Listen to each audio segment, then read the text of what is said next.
The purpose today is to really try to answer a lot of questions, but really have the right people here. So I know that, after our governor gives a little bit of our welcoming remarks, and she's really been in charge of trying to organize our efforts along with public health to address the dengue fever, but to turn it over to a medical professional from CDC to actually give a presentation and take some of the questions that we're hearing out in the community that we may have hopefully here in this room, and try to get some answers so that we can start to continue to educate ourselves on how we can deal with and prevent the further spread of dengue fever in our community. I think information is really the key to preventing, containment, and eradicating dengue fever here in our island. I just want to let everybody know and assure the people, the teachers, the parents, and everyone that our government has really been working very hard to do just that, to prevent, contain, and also to help eradicate dengue fever. As you know, dengue fever is an endemic disease along the Pacific Islands and also in the Philippines. It's endemic to many, many other countries. And our Guam knows about that, and so they have been really monitoring and tracking mosquitoes for a long time. Just for more information and more knowledge about the mosquitoes, their lifestyle, where they travel, and so forth. And so we also have a laboratory, mosquito laboratory. But I just want to also say that right at the first case that we found, our public health team went into action, and they initiated and established the Joint Information Center. They gathered all the experts in this area, investigative people, environmental people, our U.S. public health people, CDC, and also resources from the United States. And we are in very close communication with the communicable disease centers. I also had asked our Director of Public Health to go and attend a national and state territories health directors, because this is the kind of arena that she can get more information and more technical resources to further again fight this disease. So she left yesterday, but she left our team in good hands with, of course, Lori Duenas. Most of you know her. She's been a public health nurse for many, many years and has experience in these kinds of investigative issues. So just to assure the people of Guam again that the method that we are doing, the way we are addressing this dengue fever cases is very scientific and very well results of effectiveness. The director of the Western World Health Organization was just here a few days ago. He evaluated our techniques, he evaluated our practice, he evaluated how we are dealing with this dengue fever, and he was very complimentary and certainly very happy that we are following the best standards of practice. But the key again is all of you. You individually are responsible to make sure that your surroundings are clean, that you are following precautionary methods and measures, and because it is an issue that has to be addressed by the community. Without you, we will not be able to contain it. So I'm asking all the teachers, the staff, the employees, the parents, the kids, to be very informed about what these measures are. And I know Dr. Thane is going to do a presentation, but to also be knowledgeable. And I know it's scary for our community, but how we address that fear is to be informed and to be knowledgeable. And also inform your neighbors of what we need to do. So Please, I need your support, your cooperation. We need to fight this together, and I'll let you know that it can be eradicated. Hawaii in 2015 had 200 cases of dengue fever. Now they have 0. So I feel we can just as be as successful as any place because of the methods and measures that we are doing. But again, I need your cooperation. Thank you. Go through it. So dengue is a virus. There's actually 4 types of dengue virus that cause illness in humans. So what that means is you can get dengue virus, one of the serotypes, one time, and then you have lifelong immunity. But unfortunately, you can still get the other 3 viruses. So that makes it difficult, because you can get dengue 4 times in your life. It also makes it difficult to develop a vaccine. And we'll talk about, I know there are some questions about the vaccine, I'll get to that later. All of them can cause disease, and generally there is some short-term cross-immunity, which means if you get dengue 3 now, and you get exposed to dengue 2 in a couple months, you hopefully won't get dengue 2. Just so you know, I know people are researching on the internet. There is a dengue 5 that's been identified, but it hasn't been identified to cause illness in humans yet. It's only been primarily found in primates, so it's only 4 serotypes that cause disease in humans. There's some variation among the serotypes as well. So one dengue 3 might cause more severe disease, and another dengue 3 might cause less, so there's variation among the different types. How is it spread? Well, I think folks know it's a mosquito-borne disease, meaning that it is spread by the bite of an infected mosquito. Globally, people hear about the dengue mosquito, the yellow fever mosquito. That's Aedes aegypti. And that mosquito is very good at spreading dengue. It likes to live around humans. It likes to breed in the artificial containers that we leave around our homes and our gutters. It actually likes to even breed indoors in our homes. It will bite indoors. It will bite us outdoors. And it's a very finicky eater, which means that it will bite one person, and if you just move a little bit, they'll jump off and then fly around the room and bite somebody else, and then jump off and bite somebody else. And what that means is that it can really spread dengue quickly, right? And these, we'll get to this a bit later, why the mosquitoes bite and drink blood. But so the Aedes aegypti can really spread dengue, and really large dengue outbreaks are often associated with Aedes aegypti. Now, as Governor mentioned, the Guam Department of Public Health and Social Services has been setting up mosquito surveillance, and they've been doing it with their new mosquito lab. And they've been trapping and looking for Aedes aegypti if it's been reintroduced to Guam, because it hasn't been around in Guam since around World War II. Well, they haven't found it, but what we do have is Aedes albopictus, which is called the Asian tiger. It too can vector dengue or spread dengue. The thing is it's not as good of a vector as Aedes aegypti. It tends to like to live outside rather in the home. When it bites people to get a blood meal, it'll usually just stick on one person to get the full meal rather than jumping around. So it can spread dengue, and we're seeing that here in Guam. But fortunately, not as bad as Aedes aegypti. And again, it tends to be outdoors a bit more. Sometimes they'll bite indoors, but it's usually outdoors. When you're sick, we want patients to be isolated, but we want them to be isolated from mosquitoes, not other people. They have to be isolated from mosquitoes. So that's a big difference. I know there's been a lot of questions about quarantine and isolation and that sort of thing, but it's really about just avoiding those mosquito bites. If you avoid the mosquito bites, you're not going to spread the virus to new mosquitoes. Vaccination. So I know that there was some discussion about, is there a vaccine for dengue? And it would be great if there was a vaccine, so we wouldn't have to worry about mosquito bites and worry about dengue. But remember the 4 different serotypes. That makes it difficult, and we've been trying for many years to try to develop a vaccine.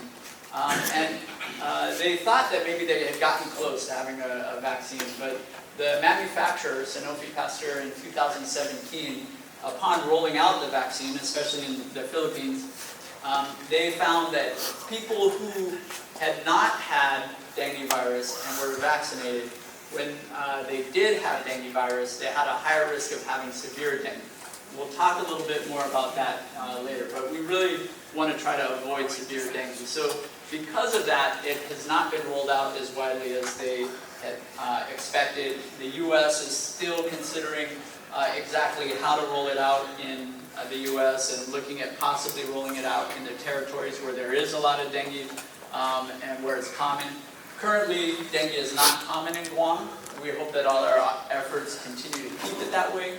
But because of that, also, we wouldn't want to implement this vaccine in Guam. I have a couple of questions, but I'll start with regards to the critical phase, are vulnerable population like younger kids or our Manamco, are they more at risk to be when they're in that critical stage to develop severe dengue? Yeah, excellent question. So there are certain people that are at higher risk of developing severe dengue, and you're right, elderly people is one of those groups. Also people that have other comorbidities, meaning they have other health problems already that they're dealing with, can put them at higher risk. And so that's why it's good to go to your healthcare provider. They'll know your comorbidities and can really help sort of assess the risk. That being said, anyone can develop severe dengue. So even if you don't have the risk factors, it is important to monitor for those signs. One other one that I'll bring up that is commonly talked about in dengue is if you've had dengue before and you have dengue your second time, you appear to be at higher risk of severe dengue. And so people who have had dengue before also should be aware of that. But like I said, all people who have dengue are at risk of severe dengue, so we should all be on the lookout. Is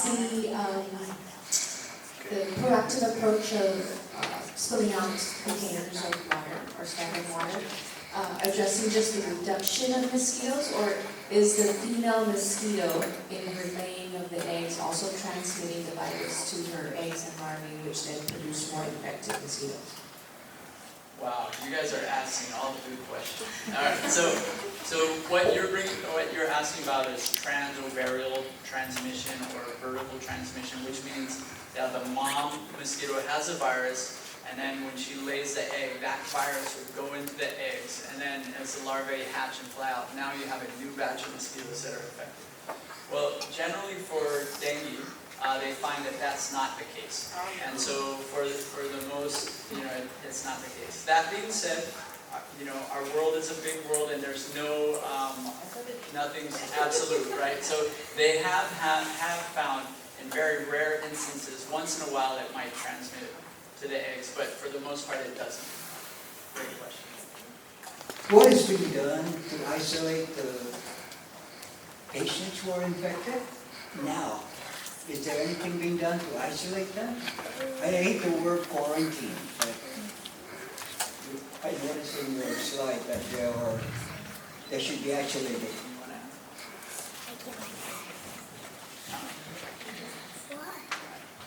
You want to ask?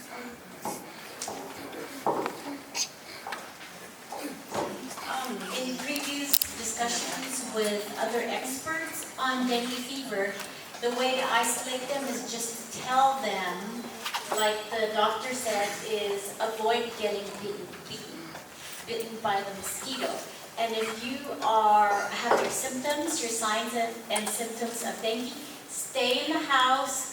Don't go out until you are without the fever, and then that's when you're considered non-contagious. So we don't, as the government, say everybody has to stay in or any of that. It's really an individual responsibility as consulted and advised by their doctors. So if you have been diagnosed of dengue fever, and you have the symptoms, stay in the house, do not go out. And it's not because you are going to infect the person sitting next to you, it's because, as the good doctor said, you want to avoid being bitten by the mosquito.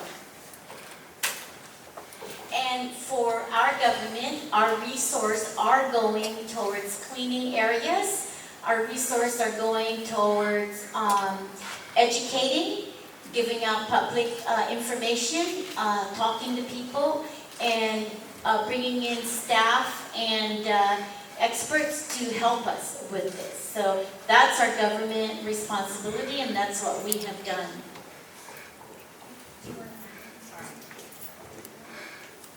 I have serious concern because before, 2 weeks ago, we had 0 dengue.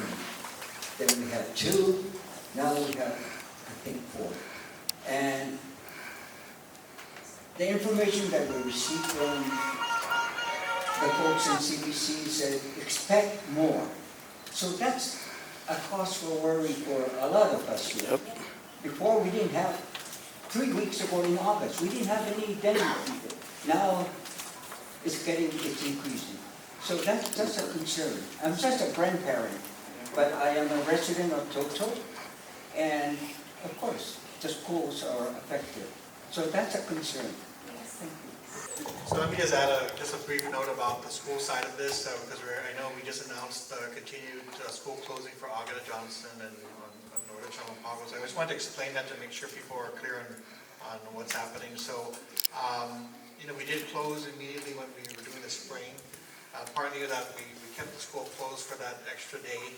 A lot of that was done. It was an incident in Agata, but the decision to spray also at Orta Chalampago in our discussion was more of a proactive approach to just do both schools while we had an opportunity and try to assure the community that we were doing what we could to mitigate those efforts and mitigate the spread of the dengue fever. So the day we took was in order for us to complete the spraying, as well as to start to gather the information that was available so we could start to get it out to our families and our employees. And then, over the course of the next week, we've been working together to kind of really lay out the protocols for how we want to address future incidents, should there be other schools that require the same response. So over the weekend, when we learned of an additional case, this time a student at Orta Chalampago, the effort was really to, we know the spraying took place, so we asked that there be, as you mentioned, increased surveillance to take the traps and see what we could find from the mosquitoes that were trapped, for the vendor to go in and see, kind of look and assess the effectiveness of the spraying.